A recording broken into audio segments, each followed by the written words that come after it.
April 1 தந்தையாரின் பிறந்த நாள் இன்று. அவரின் நினைவாக சில வார்த்தைகள் சொல்லலாம் என்றிருக்கிறேன்.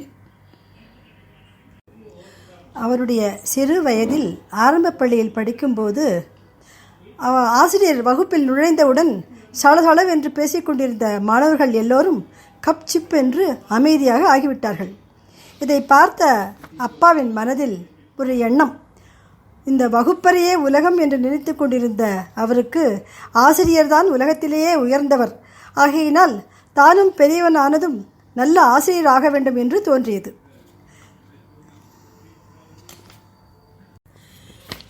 சிறிது நாட்கள் கழித்து பள்ளியில்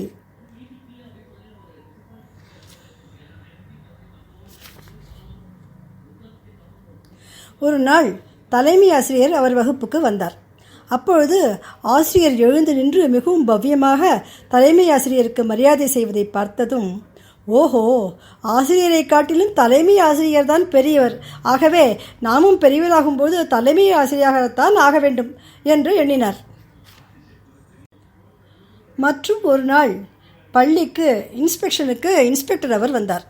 அவர் வந்ததும் ஆசிரியர், தலைமை ஆசிரியர் எல்லோரும் எழுந்து நின்று அவருக்கு மரியாதை கொடுப்பதை பார்த்தவுடன், ஓஹோ, ஆசிரியரை காட்டிலும் தலைமை ஆசிரியரை காட்டிலும் இன்ஸ்பெக்டர் தான் மிகவும் உயர்ந்தவர், ஆகையால் நானும் உயர்ந்தவனாக வேண்டுமென்றால் இன்ஸ்பெக்டராக ஆக வேண்டும் என்று எண்ணத்தை மாற்றிக்கொண்டார்.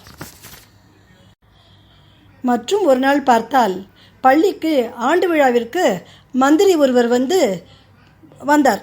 மந்திரி வந்ததுமே முக்கிய விருந்தினராக அவர் இருப்பதையும் ஆசிரியர், தலைமை ஆசிரியர், இன்ஸ்பெக்டர் அனைவரும் மந்திரிக்கு மரியாதை செய்வதையும் பார்த்து வியந்து, நாமும் பெரியவனானதும் மந்திரியாகத்தான் ஆக வேண்டும், அதுதான் உயர்ந்த பதவி என்று நினைத்து கொண்டாராம். தேர்தல் வந்தது. தேர்தலுக்கு முன்னால் வீடு வீடாக சென்று ஓட்டு கேட்க அந்த மந்திரியும் மற்றும் பலரும் வாக்காளர்களுக்கு கைகூப்பி வணங்கி நிற்பதை பார்த்த அவனுடைய அந்த சிறுவனுடைய மனதில் இப்பொழுது என்று தோன்றியது என்ன தெரியுமா?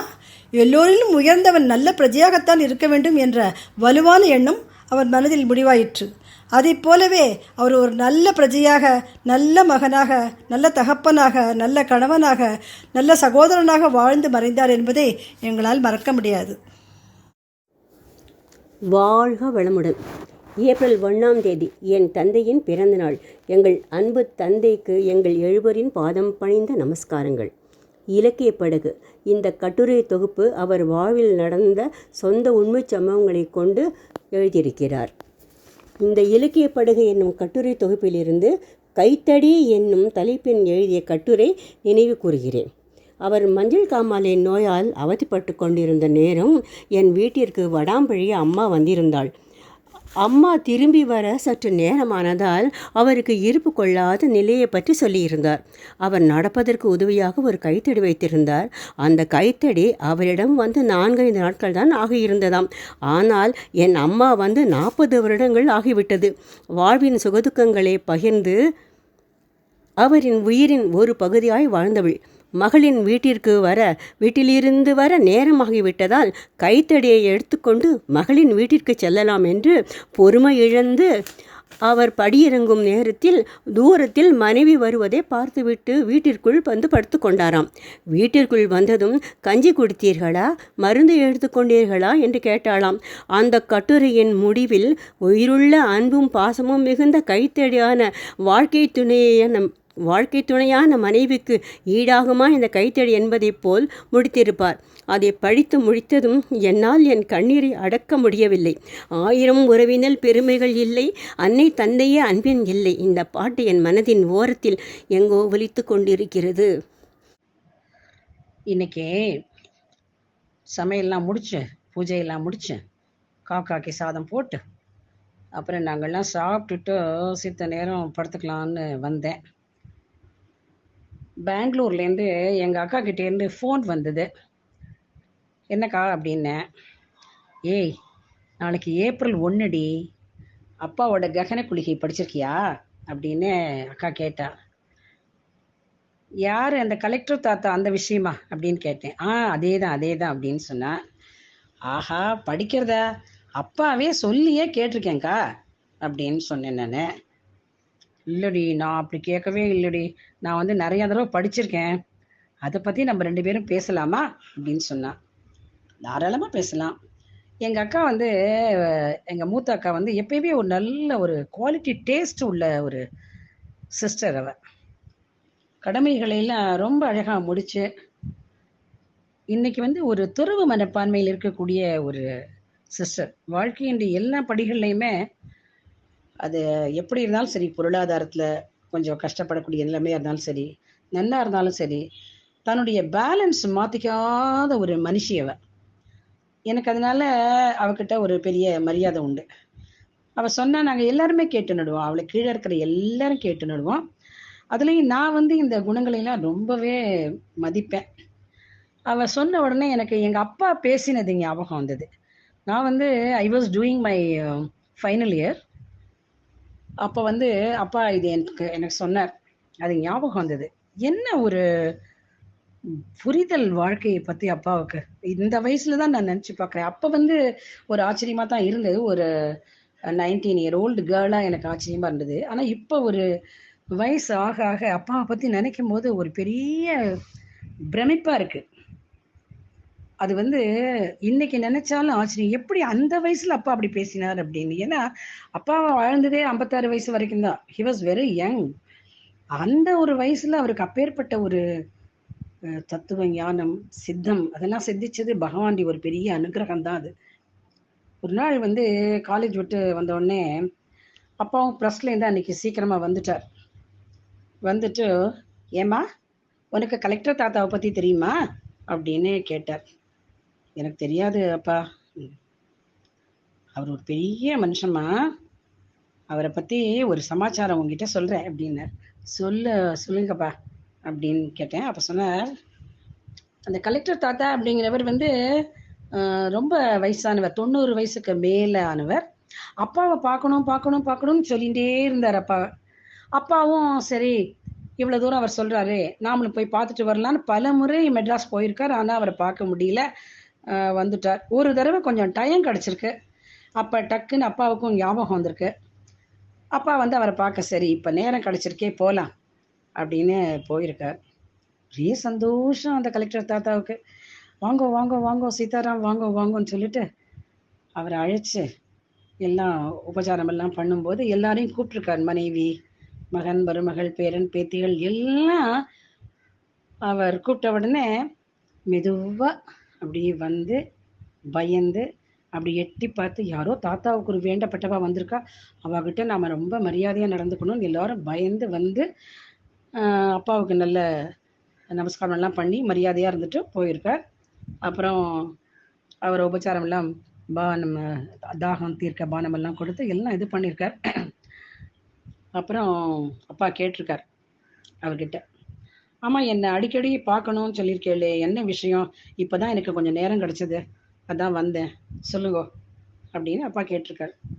உடனே அவர் சொன்னார், எல்லா ஐஸ்வர்யங்களும் பகவான் எனக்கு நிறைய கொடுத்துருக்கார், ஆனால் மனசில் ஏதோ ஒரு நிம்மதி இல்லாத ஒரு நிலை எனக்கு இருக்கு, அதை உங்கள்கிட்ட கேட்கணும் அப்படிங்கிறதுக்காகத்தான் அப்படின்னு சொன்னார். அப்பா சொல்கிறார், நான் வந்து ஒன்று சொன்னால் நீங்கள் கோச்சிக்கப்படாது. நான் கோச்சிக்கவே மாட்டேன், நீங்கள் என்ன சொன்னாலும் நான் கேட்டுப்பேன். நீங்கள் செத்து போயிடுங்கோ அப்படின்னு சொல்லிட்டார். ஏன் உங்களை யார் இவ்வளோ காலம் வாழ சொன்னது? 90 வயசுக்கு மேலெல்லாம் யாராவது இருப்பாளா? நீங்கள் இறந்து போயிடுங்கோ அப்படின்னு சொல்லிட்டார். அப்படியே அதிர்ச்சி அந்த தாத்தாவுக்கு. வாட்? நான் எப்படி நானா சாக முடியும்? அது எப்படி சாத்தியமாகும் சீதாராம் அப்படின்னு அப்பாவை பார்த்து கேட்டிருக்கார். இல்லை, உடம்பால சாவ சொல்லலை நான், அது அது நடக்கும்போது நடக்கட்டும், மனசால நீங்கள் செத்து போயிடுங்கோ. எப்படி? இப்போ செத்து போயிட்டா நம்ம என்ன பண்ணுவோம்? எதுவும் கேட்காது, எதுவும் பார்க்க மாட்டோம், அப்படித்தானே? ஆமாம். உடம்பால இருங்கோ, உடம்பினுடைய தேவைகளை எல்லாம் பூர்த்தி பண்ணிக்கோங்க, ஆனால் நீங்கள் இல்லை, நீங்கள் நினச்சிடுங்கோ அப்படின்னு சொல்லிட்டு போயிட்டார். இதை நீங்கள் ப்ராக்டிஸ் பண்ணுங்க, கொஞ்ச நாள் கழித்து நான் வந்து பார்க்குறேன் அப்படின்னு சொல்லிட்டு போயிட்டார்.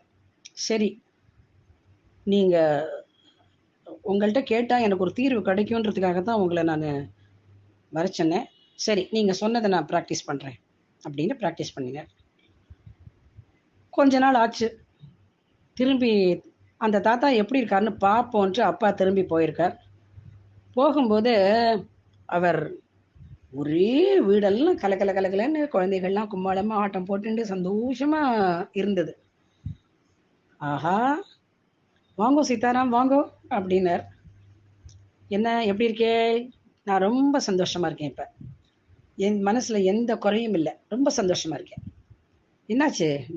நீங்கள் சொன்னது அப்படியே ப்ராக்டிஸ் பண்ணினேன், அவ்வளவுதான். பார்த்தேலா, போன தடவை நான் வரும்போது வீடு அவ்வளோ அமைதியாக இருந்தது. நீங்கள் என்னை அறிமுகப்படுத்தும் போது கூட எல்லாரும் தயங்கி வந்து எனக்கு நமஸ்காரம் பண்ணிட்டு பயபக்தியோடு போனா. இப்போ பாருங்க, வீடு முழுக்க குழந்தைகள்லாம் சந்தோஷமாக சிரிச்சுண்டு துள்ளிண்டு ஆடி. இதுதானே வீடு. வீடு வீடாக தானே இருக்கணும்.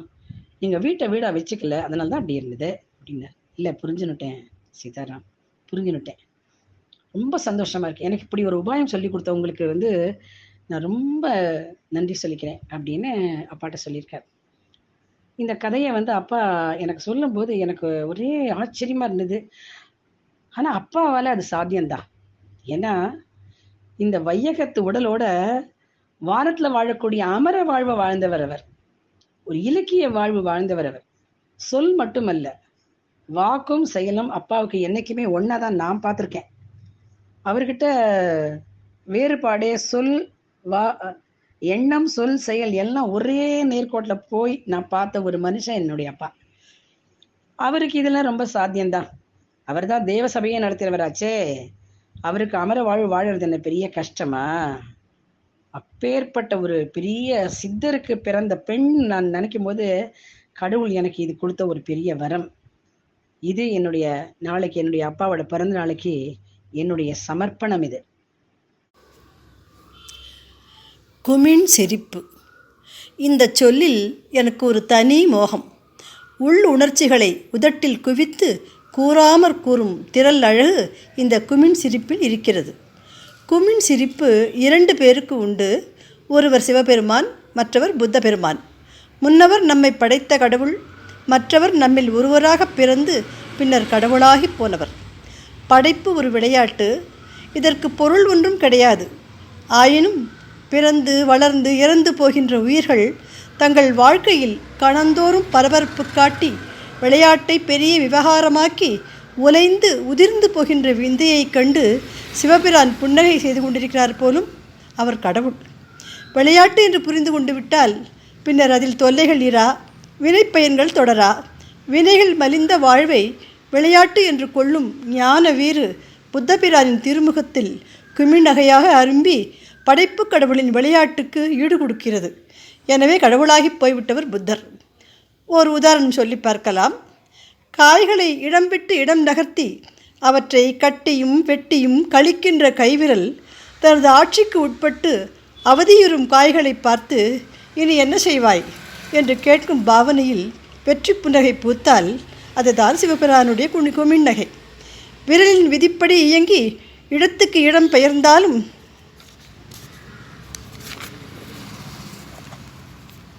கட்டுக்கும் வெட்டுக்கும் சாயாமல் தலை நிமிர்ந்து நிற்கும் காய் இன்னும் என்ன செய்வாய் என்று விரலை பார்த்து விந்தை புன்னகை செய்யக்கூடுமானால் அதுதான் புத்த பெருமானுடைய குமிழ்நகை.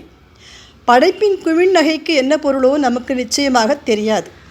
படைப்பு பொருளின் குமிழ்நகைக்கு பொருள் நமக்கு தெரியும். படைப்பு என்னும் சிக்கலில் பட்டு உழலாது வாழ்க்கையை படகாக்கி உணர்வென்னும் பெருக்கில் என்றென்றும் மிதந்து கொண்டு இன்பம் துய்க்க இயலும் என்று கொள்ளும் துணிவு அல்லது தெளிவுதான் அதன் பொருள். சிவபெருமானின் அருட்டிடர் குமிழ்நகையும் புத்த பெருமானின் போத நிறை குமிழ்நகையும் பார்க்க போனால் நமது மனத்தடத்தில் அரும்பிய தாமரை மொக்குகளே. படைத்தவனையும் படைப்பையும் படைப்பு பொருளையும் இவை யாவும் சேர்ந்த அலையிலா விளையாட்டையும் ஆடிக்களிக்கும் சூழ்ச்சி மனதிற் பிறந்ததுதானே. இந்த சித்துதான் இலக்கியம். இலக்கியம் என்பது மன உலகின் மகோன்னதமான குமிழ்நகை. ஒன்றுடன் ஒன்று ஒட்டாமல் மேடு பள்ளம், இன்பத் துன்பம், இரவு பகல், நன்று தீது, உயிர்ப்பு மரணம், அன்பு கொடுமை, இப்படி ஒரே உடன்பாட்டு எதிர்மறை தத்துவங்களாக சேகரித்து குப்பை மேடு போலவோ முட்காடு போலவோ போட்டு வைத்திருக்கிற பெரிய களமாகி தோற்றுகிறது உலகம். வாழ்வுக்கும் சாவுக்கும் இடையில் இந்த உலக வெளியில் சலித்து சோர்ந்து போகின்ற போதும் வாழ்வில் நமக்கு பற்று விடுவதில்லை. அதன் காரணமும் எளிதில் புரிவதில்லை. அப்படி ஒரு கவர்ச்சி எழில் இந்த இயற்கையின் மேற்சொன்ன எல்லா தத்துவங்களோடும் இழையோடிக்கொண்டிருக்கிறது. தன்னை கொள்ளவும் முடியாமல் தள்ளவும் முடியாமல் மனித மனம் படுகின்ற பாட்டை பார்த்து இயற்கை குமிழ் நகை செய்கிற விந்தைதான் இந்த உலகின் பால் நம்மை இருத்தி வைக்கின்ற மாய எழில். இரட்டைகளை கடந்து அவற்றை ஊடுருவி இழையும் இங்கிதம் கலைஞனுக்கு மட்டும் எப்படியோ தெரிந்து விடுகிறது. அப்போது அவன் பூக்கும் குமிழ் நகைதான் கலைகள். இங்கே குறிப்பாக இலக்கியம் என்று அதை சுட்டி காட்ட விரும்புகிறேன். சிவபெருமானுடைய குமிழ்நகை காணப்பெறுவதாக இருந்தால் மனித பிறவியும் வேண்டுவதே இம்மாநிலத்தே என்கிறார் அடியார். மனித பிறவியும் என்பதில் உள்ள அந்த அழுத்தத்தில் எவ்வளவு பொருள் துணிக்கிறது. பிறவி இழிந்தது, வேண்டத்தகாதது. ஆனால் சிவபிரானுடைய குமிழ்நகை காணப்பெறுவது நிச்சயமானால் அந்த இழிவும் ஏற்கத்தக்கதாம். இலக்கிய இன்பம் ஒன்றிற்காக மனித பிறவியே வேண்டும் என்று ஏகாரம் வைத்து வலியுறுத்துவதில் தவறொன்றும் கிடையாது. வேறு பிறப்பிகளில் இலக்கியம் என்ற கலைஞன் இனிய குமிழ்நகை உயிர்கள் காண இயலுமா என்ன?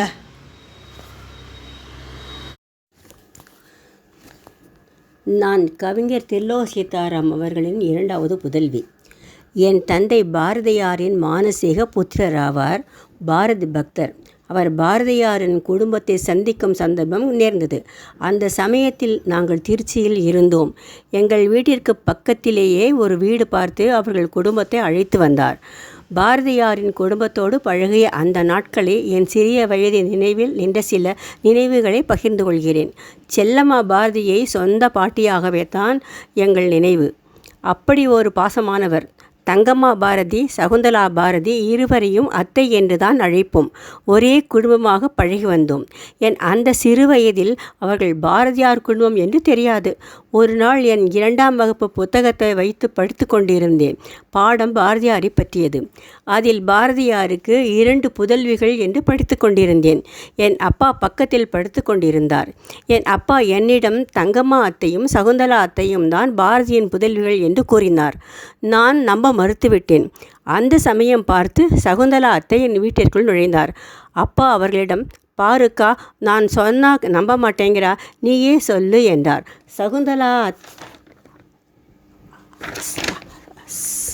சகுந்தலா பாரதிக்கு என்னை நம்ப வைப்பதற்குள் பெரும்பாடாகிவிட்டது. செல்லம்மா பாட்டி எங்களுக்கு நிறைய கதைகள் சொல்லுவார். என் சொந்த பாட்டிக்கும் அவர்களுக்கும் எங்களுக்கு வித்தியாசம் தெரியாது. பாரதியாரின் பேர குழந்தைகளும் நாங்களும் எங்கள் வீட்டில் கும்மாளம் போட்டு விளையாடுவோம். திருச்சி சாவித்திரி வித்யாசாலா பள்ளியில் எங்கள் அப்பா லலிதா பாரதிக்கு ஒரு ஆசிரியை வேலை வாங்கி தந்திருந்தார். லலிதா பாரதியின் கல்யாணம் எனக்கு நன்றாக நினைவிருக்கிறது. கல்யாணத்திற்கு வாங்கி கொடுத்த பாவாடை சட்டை கூட இன்னும் நன்றாக நினைவில் இருக்கிறது.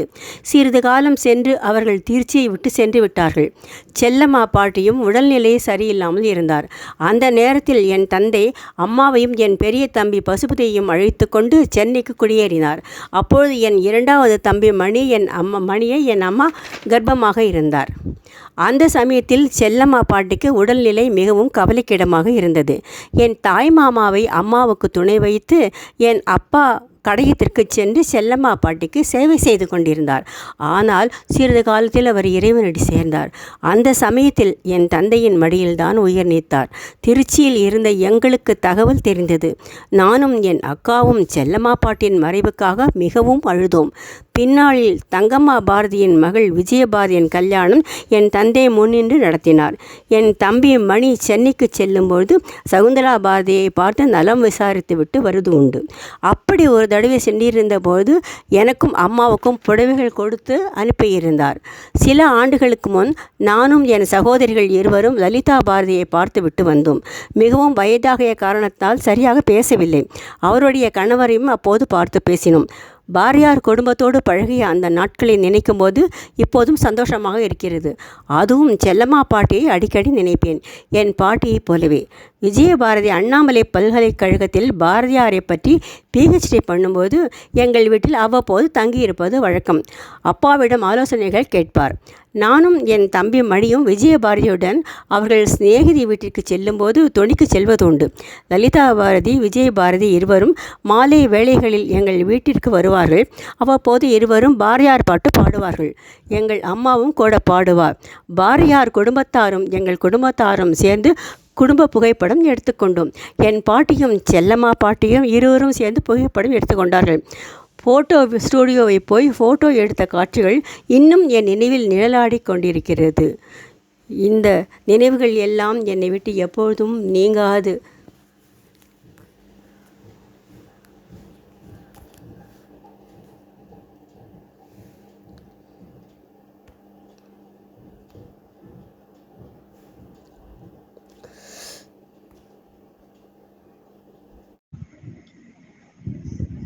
ஐம்பத்தி 1 ஆண்டுகளுக்கு முன்பு இதே நாள்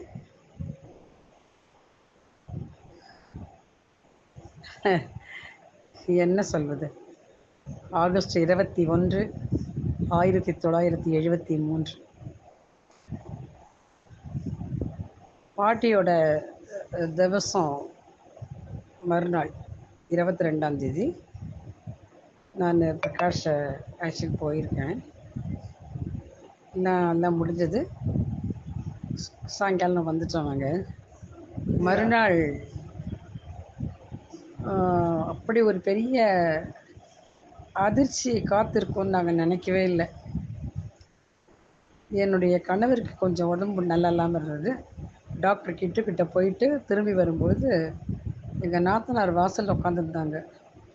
அவங்க தான் ஓடி வந்து, அண்ணி உங்கள் அப்பாவுக்கு உடம்பு சரியில்லையா, ஹாஸ்பிட்டலில் சேர்த்துருக்காங்களாம் அப்படின்னு என்னுடைய நாத்தனார் சொன்னாங்க. அப்படியே அலறி அடிச்சுட்டு போனோம் நாங்கள். நான் அப்போ 2வது பையனை 8 மாதம் கேரியிங். என்னை கொஞ்சம் ரொம்ப நேரம் இருக்க விடலை. ஆனால் அப்படி பார்த்தேன் அந்த கண்ணாடி வழியாக அப்பாவை. அப்படியே மூச்சு இறைக்க he was in his last hours. ஹவர்ஸ்ன்னு சொல்லக்கூடாது, மினிட்ஸ். அவ்வளோதான், கொஞ்ச நேரத்தில் அடங்கி போச்சு. நினச்சே பார்க்கல இப்படி ஒரு பெரிய அதிர்ச்சி, பேரதிர்ச்சி காத்திருக்கும்னு சொல்லிட்டு தாங்கவே முடியல. அதற்கப்புறம் என் வயிற்றில் குழந்தை வளரவே இல்லை. அந்த அதிர்ச்சியில் தான் அந்த 2வது பையன் கூட ப்ரீ மெச்சூர் பேபியாக பிறந்து அதுக்கப்புறம் ஒரு 18 நாள் தான் அந்த பையன் இருந்தான். பிரசாத் சின்ன குட்டி. அப்பா ஆகாசத்துலேருந்து இறங்கி வந்தாரோ அப்படித்தான் நான் நினைக்கிறேன். I think he ought to go descended, not a human being. நிச்சயமா அதை போல இருக்க முடியாது. ஏன்னா அவரோட வாழ்ந்த காலங்களை நினைச்சு பார்க்கும்பொழுது நிஜமாவே அப்படி ஒரு மனிதன் என்னுடைய அப்பாவா இங்க வாழ்ந்தாரா? என்ன ஒரு man of high principles and utmost honesty, patriotism, love for the society, love for the languages. என்ன நிறைய சொல்லணும். அதெல்லாம் எட்ஸெட்ரான்னு போட்டுட்டே போக வேண்டியது தான். அவ்வளோதான். எப்பயுமே அப்பாவை நினச்சாலே ஒரு பிரைட்டாக தான் இருக்கும். Positive face. அவர் பார்க்காத பிரச்சனைகள் கிடையாது. அத்தனையும் அவர் சமாளித்து எப்பயுமே வர்ற எல்லாருக்கும் ஹி வாஸ் த அசைலம். யார் என்ன கஷ்டம்னு ஓடி வந்தாலும் அப்பாவுக்கு அப்பாக்கிட்டேருந்து ஒரு நல்ல தீர்வு கிடைக்கும். நான் இருக்கேன் அப்படின்ற போல எங்கள் சுற்றம், அப்பாவோட நண்பர்கள் எல்லாருக்குமே அப்பா ஒரு பெரிய இன்ஸ்பிரேஷன். அது மட்டும் இல்லை, ஒரு பெரிய காட்ஃபாதர் ஆட்டம். அப்புறம் எனக்கு எப்படி இருக்கும், நான் அவருடைய பெண்ணே, எனக்கு எப்படி இருக்கும்? எந்த கவலையும் கிடையாது. எந்த பிரச்சனையாக இருந்தாலும் அப்பா பார்த்துப்பார். பார்த்துக்கிறது மட்டுமல்ல, சிரிச்ச முகத்தோட இருப்பார். ஆனா கோபம் வந்தாலும் அம்மாடி, ம்ஹும், பயம்தான், ரொம்ப பயம்தான். என்ன நாங்க வீட்ல என்ன படிக்கிறோம் செய்கிறோம் ஒண்ணுமே தெரியாது அப்பாவுக்கு. நான் ஃபைனல் இயர் வந்துட்டேன். ஜிடி நாயுடு வந்திருந்தார் வீட்டுக்கு. அவர்கிட்ட எங்க அப்பா சொல்றாரு, ஏம்மா நீ 8வதாம்மா அப்படின்னு கேட்குறாரு. அப்பா நான் 8வதெல்லாம் முடிச்சுட்டு காலேஜுக்கு வந்துட்டேன். என்னப்பா? அவர் ஜிடி நாயுடு ஒரே சிரிப்பு அவருக்கு. இப்படி இருக்காரு இவர் அப்படின்னு சொல்லிட்டு. ஏன்னா he was so involved in other social activities and நிறைய அவருக்கு activities. He could not be he could not center himself around his family alone. அப்படி அவரால் இருக்க முடியாது. அப்பேற்பட்ட ஒரு அப்பா, அவருக்கு பெண்ணா பிறக்கக்கூடிய ஒரு பாக்கியம் எனக்கு கிடைச்சது. 23 ஆகஸ்ட் 1973 அன்னைக்கு அவர் இந்த உலகத்தை விட்டு அந்த உடம்பை மட்டும்தான் விட்டுட்டு போனார். மற்றபடி அவர் எங்கேயுமே நீக்கமர நிறைஞ்சிருக்கார். அவர் எங்கெல்லாம் அன்பு இருக்கோ, எங்கெல்லாம் ஞானம் இருக்கோ, அங்கெல்லாம் எங்க அப்பா இருக்கார். அப்படித்தான் எங்களை எல்லாம் வாழ்த்துன்னு இருக்கார் அவர். அப்பா நீ எப்படி அப்படியே எப்ப பார்த்தாலும் சிரிச்சுட்டே இருந்த, ஒரு சின்ன முறுவல் நகையோட. நீ எழுதின குமிழ் நகை சிவபெருமானுடைய நகையோ புத்தருடைய நகையோ எல்லாம் எனக்கு அவ்வளோ பிரமாதமா தெரியறதில்லப்பா. உன் முகத்தை நினைக்கும் போது தான் எனக்கு திருப்பி திருப்பி அந்த அழகா ஒரு சின்ன நகை, அதுவே உனக்கு ஒரு நகையாக தான் இருக்கும், ரொம்ப அழகா இருக்கும். அப்பா அதையெல்லாம் எங்களுக்கும் கொஞ்சம் அனுகிரகம் பண்ணேன் ப்ளீஸ். இன்று ஆகஸ்ட் 23, 51 வருடங்களுக்கு முன் என் தந்தை கவிஞர் துர்லோக சீதாராம் இறந்த தினம். ஆகஸ்ட் 23 ஒவ்வொரு வருடமும் தந்தையின் நினைவு நாள் என நினைவு கூறுதல் உலக வழக்கு.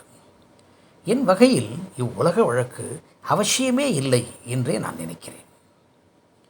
மனித நினைவில் இருந்து நாளடைவில் மெல்ல மெல்ல விலகி நிற்கும் ஒரு வைபவமோ அல்லது ஒரு மாமனிதரை பற்றிய வரலாறோ மீண்டும் நினைவில் கொண்டு வரும் முயற்சியே இந்த நினைவு நாள் கொண்டாட்டம்.